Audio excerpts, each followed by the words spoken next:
Hello everyone, आपका स्वागत है आपके चैनल पे। जैसा कि आप जानते हैं कि हमारा जो सीटेट का एग्ज़ाम होता है उसमें सीटीपी अपना एक महत्वपूर्ण रोल प्ले करता है। तो आपको सीटीपी का जो भी प्रीवियस ईयर का क्वेश्चन था वो पता होना चाहिए। तो मैं 8/1/2022 को जो क्वेश्चन पूछा गया था उसको शेयर करूँगी आपके साथ। तो आइए आज हम स्टार्ट करते हैं। सीटीपी 8/1/2022 को जो पूछा गया था सीटेट के एग्ज़ाम में, सीटीपी का टोटल 300 क्वेश्चन जो 30 नंबर का था, जिसमें निगेटिव मार्किंग बिल्कुल नहीं था। तो आइए आज का हमारा पहला क्वेश्चन है, विकासात्मक परिवर्तन होता है। विकासात्मक का क्या मतलब समझते हैं आप? विकास जो होता है हमारा जीवन से लेकर मृत्यु तक हमेशा चलता रहता है, और विकास केवल एक ही बात पर निर्भर नहीं करता है। यह वंशानुगत और पर्यावरण दो बातों पर निर्भर करता है। सिर्फ वंशानुगत को ही नहीं लेकर चल सकते हैं, ना ही केवल पर्यावरण को लेकर सकते हैं। ये दोनों जब भी होगा, वंशानुक्रम और पर्यावरण दोनों का मेल होगा तभी विकास हो सकता है। एक के होने पर विकास कभी नहीं होता है, कभी नहीं होता है। तो विकास और वंशानुक्रम एक दूसरे की अंतःक्रिया हैं। दोनों के बिना जो है हमारा विकास परिवर्तन नहीं हो सकता है। तो हमारा जो पहला क्वेश्चन ऑप्शन दिया हुआ है, सभी संस्कृति के बच्चे में सार्वभौमिक गति होती है। सार्वभौमिक गति होती है तो ये भी नहीं होगा। दूसरा है मध्य बाल तक बहुत तेज़ी से गति होती है और फिर रुक जाती है। जी नहीं, ऐसा नहीं है। मध्य बाल अवस्था तक केवल गति नहीं होती, आगे भी चलती रहती है। हमेशा एक रेखीय तरीके से होता है और एक आयामी होता है। तो एक रेखीय नहीं होता है, ये हर एक दिशा में होता है। ये भी गलत हो गया। आगे देखते हैं, वंशानुगत कारक और पर्यावरण प्रभाव की परस्पर क्रिया है। यहाँ ये करेक्ट आंसर हो जाएगा। वंशानुगत कारक और पर्यावरण प्रभाव की परस्पर क्रिया, ऑप्शन 4 जो है इसका करेक्ट आंसर हो जाएगा। ऑप्शन 4 के साथ आप जाइएगा। आगे देखते हैं, स्थूल गत्यात्मक चालन कौशल का उदाहरण है, जबकि डैश में सूक्ष्म गत्यात्मक कौशल की आवश्यकता होती है। स्थूल का मतलब आप क्या समझते हैं? स्थूल जो होता है हमारा, ये गत्यात्मक चालन कौशल का एक उदाहरण है। और चित्र बनाना सूक्ष्म गत्यात्मक कौशल, चित्र बनाने में सूक्ष्म गत्यात्मक कौशल की आवश्यकता होती है। स्थूल की जानकारी इंद्रियजनित अनुभव से होती है। हम अपने अंदर से ज्ञानेंद्रियों के द्वारा स्थूल की जानकारी प्राप्त कर लेते हैं। और तो इसका जो है हमारा स्थूल मतलब कि हमारा जो बॉडी का जो बड़ा पार्ट होता है उसके द्वारा जब हम कोई कार्य करते हैं तो वो स्थूल के अंतर्गत आ जाता है। और सूक्ष्म के अंतर्गत क्या आता है? जब सूक्ष्म से आपको पता चल ही रहा है कि छोटा सा, सूक्ष्म का मतलब क्या होता है? छोटा सा होता है। तो वो जिस चीज़ को करने में हम छोटे से बॉडी के पार्ट का यूज करते हैं तो वो हमारा हो जाएगा सूक्ष्म गत्यात्मक कौशल, ग्रॉस मोटर स्किल। और ये जो हो जाता है पहला हमारा भागने में हम पैर का यूज करते हैं जो एक बड़ा सा पार्ट है, और चित्र बनाने में हम उंगलियों का प्रयोग करते हैं। तो इसका करेक्ट आंसर ऑप्शन 1 हो जाएगा, भागना और चित्र बनाना। भागना स्थूल गत्यात्मक चालन कौशल का उदाहरण है, जबकि चित्र बनाने में सूक्ष्म गत्यात्मक कौशल की आवश्यकता होती है। अगला देखते हैं, इनमें से कौन सी बच्ची मध्य बाल अवस्था में होगी? पहला, एक बच्ची जिसमें अभी सामाजिक संदर्भ में नकल सीखना शुरू किया है। दूसरा, एक बच्ची जो अमूर्त विचारों का आसानी से पालन कर सकती है। तीसरा, एक बच्ची जो सकारात्मक खेलों में शामिल नहीं हो सकती है। चौथा, एक बच्ची जो तार्किक रूप से तर्क कर सकती है और संरक्षण कर पाती है। तो इसका जो करेक्ट आंसर हो जाएगा, एक बच्ची जो तार्किक रूप से तर्क कर सकती है और संरक्षण कर पाती है। ऑप्शन 4 जो है इसका करेक्ट आंसर हो जाएगा। ऑप्शन 4 के साथ हम जाएंगे। ऑप्शन 4 इसका करेक्ट आंसर हो जाता है। आगे देखते हैं, बच्चे सर्वप्रथम अपने परिवार में व्यवहार के तरीके सीखते हैं और मूल्य और जीवन के मापदंडों को जानते हैं। सही बात है, बच्चा सबसे पहले अपने परिवार में व्यवहार सीखता है और उसके मापदंडों को जानता है। परिवार बच्चों के सामाजिकरण का द्वितीय अभिकारक है। तो ये पहला जो रहता है हमारा कथन रहता है और उसका दूसरा रहता है परिणाम रहता है। तो क्या ऐसा परिणाम निकलता है? तो जैसा कि हम अभी ऊपर देख लिए कि परिवार जो है हमारा प्रथम इकाई है, सबसे पहले बच्चा परिवार में ही जन्म लेता है। तो यहाँ पे जो द्वितीय कारक लिखा हुआ है वो गलत हो गया। तो क्या है, ए सही है और आर गलत है। ऑप्शन 3 इसका करेक्ट आंसर हो जाएगा। ऑप्शन 3 के साथ हम जाएंगे, ऑप्शन 3 पे टिक लगा के। आगे देखते हैं, निम्नलिखित में कौन सा युग्म सही मिलान है? सस्वावस्था में बच्चा तर्क को लागू करता है और अनुमान करने में सक्षम होता है। जी नहीं, सस्वावस्था में बच्चा बिल्कुल नहीं तर्क कर सकता है, वो उस एज में ही नहीं होता है कि वो तर्क कर सके। पहला ऑप्शन गलत हो जाता है। दूसरा ऑप्शन देखते, पूर्व संज्ञानात्मक अवस्था में बच्चा निगात्मक एवं तार्किक सोच प्रारंभ हो जाती है। जी नहीं, तार्किक सोच पूर्व संज्ञानात्मक अवस्था में नहीं होती है। पूर्व संज्ञानात्मक अवस्था में वो इस कंडीशन में नहीं होता है कि वो तार्किक सोच प्रारंभ करे। मूर्ख संज्ञानात्मक अवस्था में बच्चा वर्गीकरण एवं संरक्षण कर पाता है। तो जी हाँ, इस अवस्था में जो है बच्चा संरक्षण और वर्गीकरण कर पाता है। तो ऑप्शन 3 इसका करेक्ट आंसर हो जाता है। ऑप्शन 3 के साथ हम जाएंगे, ऑप्शन 3 इसका करेक्ट आंसर होगा। आगे देखते हैं, पियाजे के संज्ञानात्मक विकास के सिद्धांत के अनुसार स्वयं एवं पर्यावरण के बीच संतुलन की खोज की प्रक्रिया क्या कहलाती है? ऑप्शन 1 है समयीकरण, दूसरा संगठन, तीसरा समावेशन, चौथा है समायोजन। तो ऑप्शन ए इसका करेक्ट आंसर हो जाएगा। पियाजे के संज्ञानात्मक विकास के सिद्धांत के अनुसार स्वयं एवं पर्यावरण के बीच संतुलन की खोज करने की प्रक्रिया क्या कहलाती है? खुद और पर्यावरण, अपने और पर्यावरण के बीच में जो हम संतुलन स्थापित करते हैं वो क्या कहलाता है? समयीकरण। ऑप्शन 1 जो है इसका करेक्ट आंसर हो जाएगा। ऑप्शन 1 के साथ हम जाएंगे, ऑप्शन 1 करेक्ट आंसर हो जाता है। आगे देखते हैं, निम्नलिखित में कौन सा कथन लेव वाइगोत्स्की के बच्चे के बारे में विचार को सही प्रकार से दर्शाता है? पहला जो है कौन सा लेव वाइगोत्स्की के बच्चे के बारे में जो विचार है उसको सही तरीके से दर्शाता है? पहला, वाइगोत्स्की ने सुझाव दिया कि बच्चे में बहुत सी क्षमता होती है जिसमें वे कार्य शामिल है, जिसे बच्चे सहायता के साथ कर सकते हैं। तो हाँ, उन्होंने ये सुझाव दिया था कि बच्चों में बहुत सी क्षमता आती है जिसमें वो कार्य शामिल है, जिसकी सहायता से वो कार्य कर सकते हैं। ऑप्शन 1 इसका करेक्ट आंसर हो जाएगा। ऑप्शन 1 के साथ हम जाएंगे, ऑप्शन 1 करेक्ट हो जाता है। अगला क्वेश्चन देखते हैं,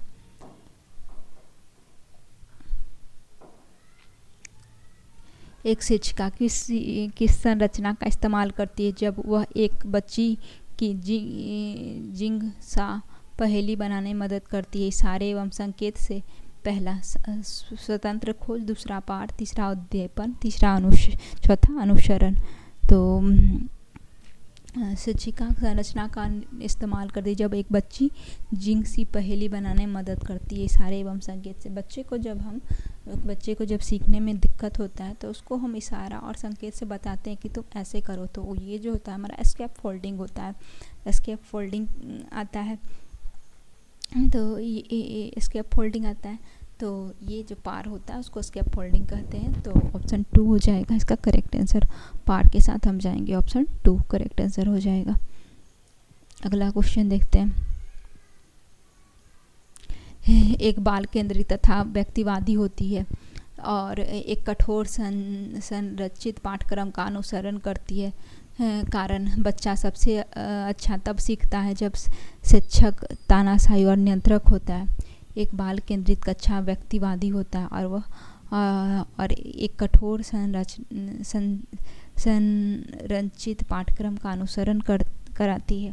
तो ये जो हमारा क्वेश्चन है बता रहा है कि जो बाल केंद्रित होता है, बाल केंद्रित का क्या मतलब होता है? इसमें चाइल्ड सेंटर होता है, इसमें बच्चे को ध्यान में रखकर जो भी प्लान किया जाता है, स्टडी किया जाता है, वो बच्चे को ध्यान में रखकर किया जाता है। तो बच्चे को ध्यान में रखकर किया जाता है। और उसके बाद करा बच्चा सबसे अच्छा तब सीखता है जब शिक्षक तानाशाही और नियंत्रण होता है। तो देखिए, सबसे पहले बाल केंद्रित जो होता है व्यक्तिवादी तो कभी नहीं होता, इसमें सभी बच्चे को साथ में लेकर चला जाता है, सभी को सिखाने पर ध्यान दिया जाता है। तो ऑप्शन 1 जो हो जाता है हमारा, ये गलत है, इस पे ऐसा नहीं है। व्यक्तिगत जो शिक्षा है वो बाल केंद्रित नहीं होती, बाल केंद्रित में सभी बच्चों पर ध्यान दिया जाता है। दूसरा है बच्चा सबसे अच्छा तब सीखता है जब शिक्षक तानाशाही और नियंत्रक होता है। ऐसा होता है तो बच्चा डर से कुछ पूछता ही नहीं है और क्लास भी छोड़ कर भाग सकता है। तो ये दोनों गलत हो जाता है। तो ऑप्शन 4 जो है हमारा करेक्ट आंसर है, दोनों गलत है, ए और आर दोनों गलत है। आगे देखते हैं, निम्नलिखित में क्या एक प्रगतिशील कक्षा की विशेषता है? पहला, शिक्षिका पूरी तरह से कक्षा को नियंत्रित करती है। प्रगतिशील मतलब कि हर कोई एक्टिव हो, हर बच्चा टीचर जो है दोनों एक्टिव हो। शिक्षिका पूरी तरह से कक्षा को नियंत्रित करती है, जी नहीं, प्रगतिशील कक्षा में शिक्षिका नियंत्रण नहीं करती, सभी को कुछ भी जो भी बच्चा करना चाहता है उसको करने देती है, उसको एक नियंत्रण बांध के बिल्कुल नहीं रहते। बच्चे की भागीदारी न्यूनतम होती है, जी नहीं, बच्चे की भागीदारी न्यूनतम बिल्कुल नहीं होती है। गतिविधियाँ कार्य करते समय बच्चे का मूल्यांकन किया जाता है। समय सारणी बैठने की व्यवस्था तय है, इसका चौथा भी गलत हो जाता है। तो इसका जो तीसरा ऑप्शन है वो बिल्कुल सही हो जाता है। ऑप्शन 3 के साथ हम जाएंगे, ऑप्शन 3।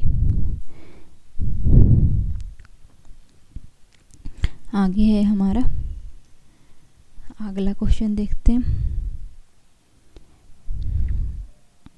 अमृत तर्क देता है कि हम कानून को बदल सकते हैं यदि वे समाज की ज़रूरत को पूरा नहीं कर सकता, लेकिन यह आपसी सहमत और लोकतांत्रिक प्रक्रिया के मध्य से किया जाना चाहिए। लॉरेंस कोलबर्ग के अमृत नैतिक तर्क किस अवस्था में आती है? तो ये जो हमारे कोलबर्ग्स थे वो अलग अलग सिद्धांत दिए हैं, उसी में से एक सिद्धांत ये भी आ जाता है कि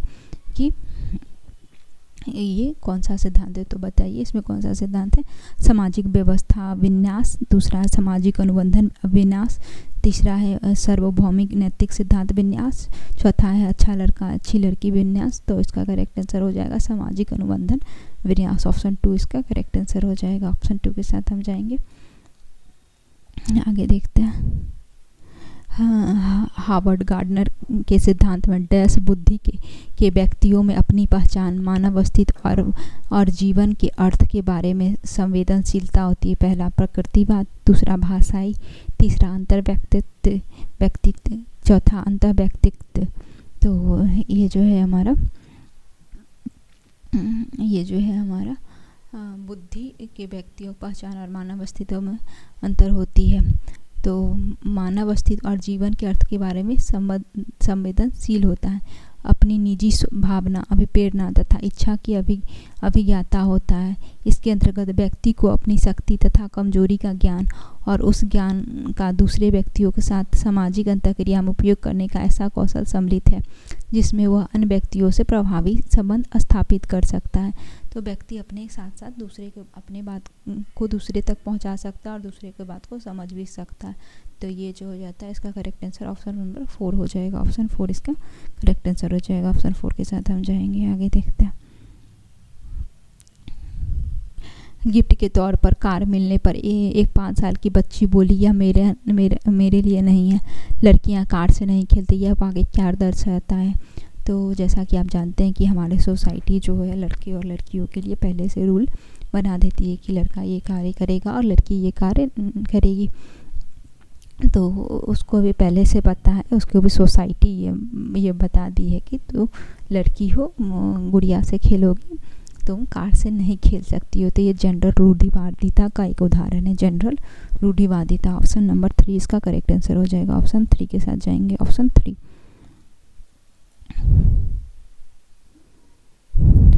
कक्षा में सांस्कृतिक एवं भाषाई विभिन्नता को ध्यान में रखते हुए कौन सी नीति प्रभावी होगी?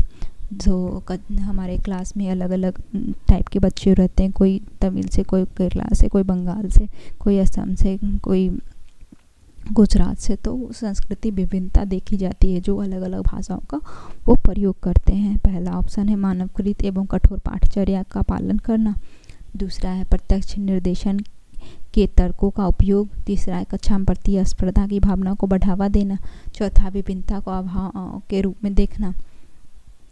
तो ये जो है आप बताइए इसका क्या होना चाहिए करेक्ट आंसर। इसका जो करेक्ट आंसर होगा कौन सी नीति प्रभावी होगी। तो विभिन्नता जो है हमारा जो देश है विविधता में भी एकता है। तो हमें ये क्या करना होगा, विविधता के अभाव के रूप में नहीं देखना होगा। ऑप्शन 4 हो जाता है हमारा करेक्ट आंसर हो जाता है। ऑप्शन 4 के साथ हम जाएंगे। आगे देखते हैं। राष्ट्रीय शिक्षा नीति 2020 पर साबित करती है कि मूल्यांकन पहला, शैक्षणिक वर्ष में एक बार ली जाने वाली औपचारिक परीक्षाओं के माध्यम से की जानी चाहिए। शैक्षिक वर्ष में एक बार ली जाने वाली औपचारिक परीक्षा के माध्यम से की जानी चाहिए मूल्यांकन। तो ऐसा हमारा 2020 की शिक्षा नीति है, उसमें ऐसा कुछ भी नहीं कहा गया है। ऑप्शन 1 ये जो है गलत हो जाता है। अगला है हमारा सभी शैक्षिक गतिविधियों का केंद्र होना चाहिए, गलत। चौथा है योग्यता के क्रम में बच्चे को रैंक देने के लिए महत्वपूर्ण है, नहीं। रैंक देने की बात भी राष्ट्रीय शिक्षा नीति 2020 में मूल्यांकन में रैंक देने की बात नहीं की गई है। राष्ट्रीय शिक्षा नीति 2020 में एक निश्चित अवधि में बच्चे की प्रगति का पता लगाना महत्वपूर्ण है। हाँ, एक लिमिट टाइम में जो है बच्चा कितना विकास किया उसका मूल्यांकन करना ज़रूरी है। ऑप्शन 1 जो होता है करेक्ट हो जाता है। ऑप्शन 2 जो होता है वो करेक्ट हो जाता है। ऑप्शन 2 के साथ हम जाएंगे।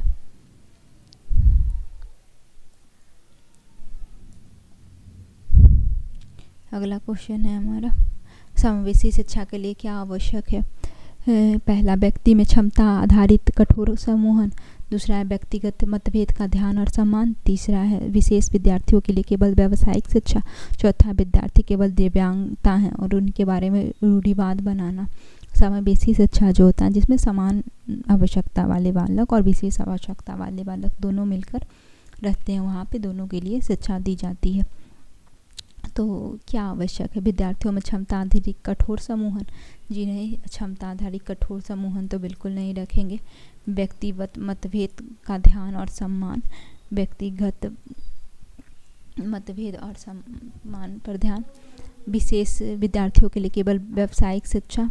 जी नहीं, विशेष विद्यार्थियों के लिए व्यवसायिक शिक्षा के बारे में ऐसा कुछ भी नहीं कहा गया है।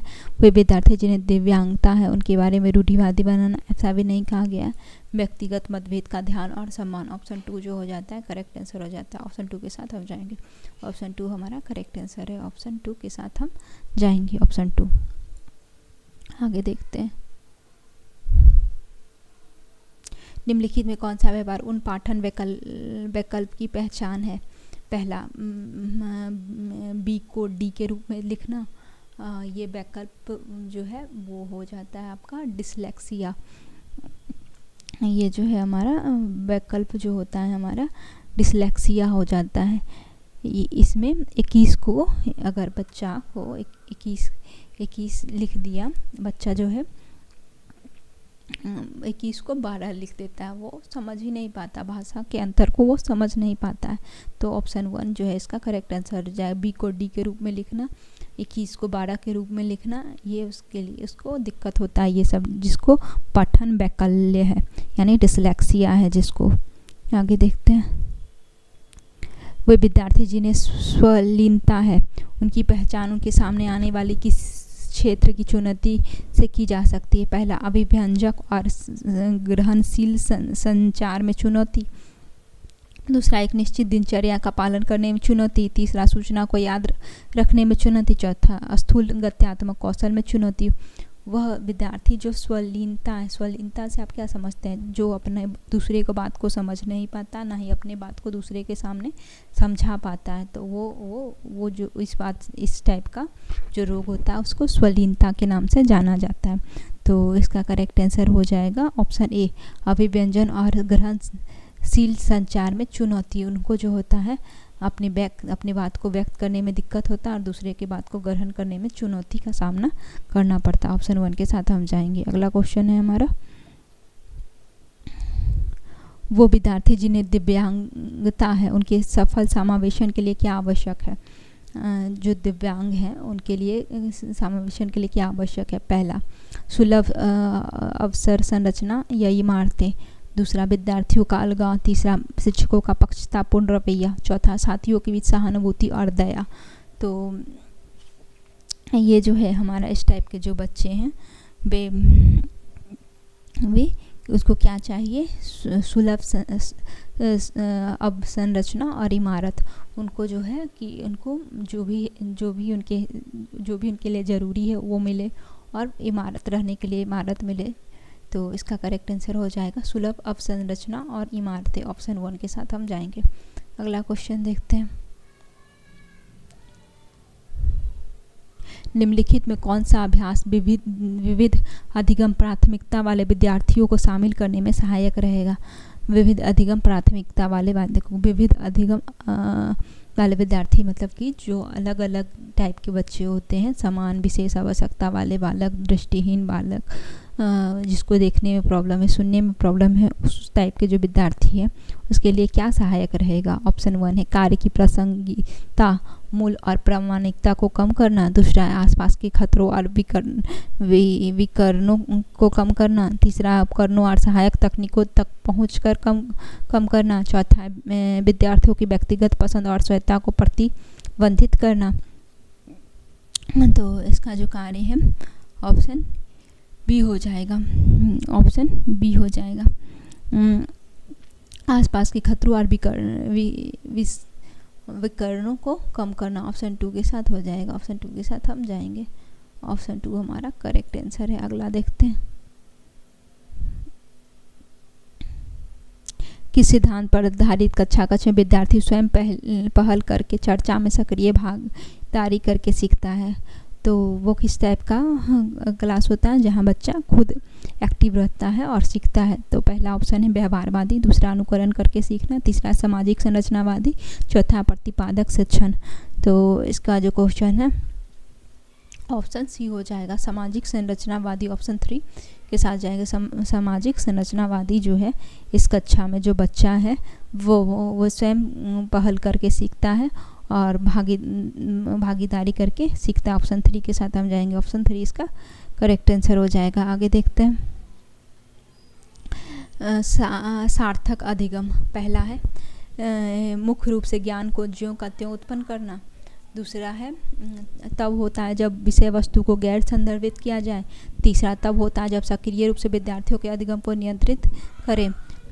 में विश्लेषण, समालोचनात्मक सोच तथा समस्या समाधान की प्रक्रिया शामिल है। तो ये जो हमारा सार्थक अधिगम में विश्लेषण, समालोचनात्मक सोच तथा समस्या समाधान की प्रक्रिया शामिल है। इसमें बच्चे को अलग अलग तरह से सोचने के लिए छूट दिया जाता है कि तुम अलग अलग तरीके से सोचो, समझो, और उनसे ऐसा क्वेश्चन किया जाता है जिससे उनका सोच डेवलप हो। तो इसका जो करेक्ट आंसर हो जाएगा ये सार्थक अधिगम में विश्लेषण, समालोचनात्मक सोच तथा समस्या समाधान की प्रक्रिया शामिल है, वही सार्थक अधिगम होता है। ऑप्शन 4 के साथ हम जाएंगे। ऑप्शन 4 हमारा करेक्ट आंसर है। ऑप्शन 4 के साथ हमें जाना चाहिए। ऑप्शन 4 आगे देखते हैं। राष्ट्रीय शिक्षा नीति 2020 निम्नलिखित में किसकी वकालत नहीं की गई है? पहला संरचनात्मक समझ पर जोर, दूसरा योगात्मक मूल्यांकन, तीसरा पाठ्यक्रम में वृद्धि, चौथा है प्रायोगिक के उपयोग में कमी। तो बताइए इसका आंसर क्या होना चाहिए? तो हमारा जो है ये बोल रहा है हमारा राष्ट्रीय शिक्षा नीति के बारे में। तो राष्ट्रीय शिक्षा नीति 2020 जो है वो किसकी वकालत करती है? तो वकालत नहीं की गई है। तो ये जो है योगात्मक मूल्यांकन की वकालत नहीं की गई है, उसके बाद पाठ्यक्रम में वृद्धि की वकालत नहीं की गई है, और ना ही औद्योगिकरण में कमी की वकालत की गई है। तो ये तीनों किस में है? दूसरा, तीसरा, चौथा। तो ये ऑप्शन 4 में है, इसका करेक्ट आंसर हो जाएगा। आगे देखते हैं। निम्नलिखित में कौन सा युग्म प्रतिक्रिया और लक्ष्य अभिन्यास का सही मिलाप है? ऑप्शन 1 है किसी विशेष रुचि के क्षेत्र में क्षमता में सुधार के लिए कार्य पात्रक करना, महारत हासिल करने की दिशा में उन्मुख लक्ष्य। दूसरा है नकद पुरस्कार जीतने के लिए परीक्षा की तैयारी करना, परिहार उन्मुख प्रदर्शन लक्ष्य। तीसरा है कक्षा में प्रथम स्थान प्राप्त करने के लिए किसी विषय की अतिरिक्त कक्षा लेना, परिहार उन्मुक्त निपुणता लक्ष्य। दूसरे से पिछड़ा प्रदर्शन न करने के लिए कड़ी मेहनत करना, प्रदर्शन की दिशा में उन्मुख लक्ष्य। तो इसका जो है करेक्ट आंसर हो जाएगा ऑप्शन 1। किसी विशेष रुचि के क्षेत्र में क्षमता में सुधारने के लिए कार्यपरक करना, महारत हासिल करने की दिशा में उन्मुख लक्ष्य। ऑप्शन 1 हो जाता है इसका करेक्ट आंसर। ऑप्शन 1 के साथ हम जाएंगे। ऑप्शन 1 हमारा करेक्ट आंसर है। आगे देखते हैं। विद्यार्थियों के अधिगम को सुसाध करने के लिए एक शिक्षिका को निम्नलिखित में से किस चीज़ पर ध्यान देना चाहिए? परीक्षा के प्रति भय पैदा करना चाहिए? बिल्कुल नहीं। परीक्षा के प्रति भय करेगी तो वो निकलेगी कैसे? रटकर याद करने पर बल देना चाहिए? ये भी गलत हो जाता है। निष्क्रिय सुनने को बढ़ावा देना चाहिए? जब सुनेगी ही नहीं सक्रिय होकर तो एग्ज़ाम कैसे पास करेगी? बच्चों के पूर्व ज्ञान से संबंध जोड़ना, तो बच्चों के पूर्व ज्ञान से संबंध जोड़ने पर ध्यान देना चाहिए एक शिक्षिका को। ऑप्शन 4 इसका करेक्ट आंसर हो जाएगा। आगे देखते हैं। निम्नलिखित में कौन सा विद्यार्थी द्वारा निर्मित भ्रांतियों से निपटने के लिए एक महत्वपूर्ण रचनात्मक दृष्टिकोण है? पहला, रटने और याद करने के लिए बहुत सारी विषय वस्तु देना। दूसरा, ऐसी परिस्थिति बनाना जहां गलत धारणाएं व्यक्त करना प्रतिबंधित हो। तीसरा, भ्रांति के प्रत्युत्तर हेतु प्रयोग और अवलोकन के अवसर देना। चौथा, विद्यार्थी पूर्व मान्यता और वैकल्प अवधारणाओं को अनदेखा करना। तो भ्रांति से निपटने के लिए एक रचनात्मक दृष्टिकोण है। तो